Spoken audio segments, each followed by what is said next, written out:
करजगी तालुका जत जिल्हा सांगली येथील बालिकेवर अत्याचार करणाऱ्या नराधमाला कठोर शिक्षा करा. शिवसेना जत तालुका उपप्रमुख माननीय शिवाजीराव पळुकर यांनी केली मागणी.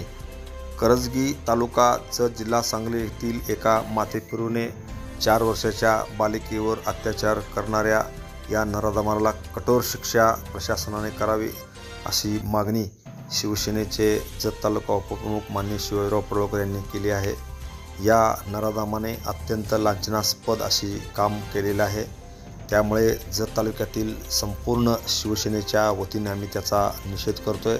त्यामुळे या आरोपीला शासनाने कठोर शिक्षा तातडीने करावी अशी मागणी जत तालुका शिवसेनेचे उपप्रमुख माननीय शिवाजीराव पळुकर यांनी केली आहे. Press the bell icon on the YouTube and never miss another update.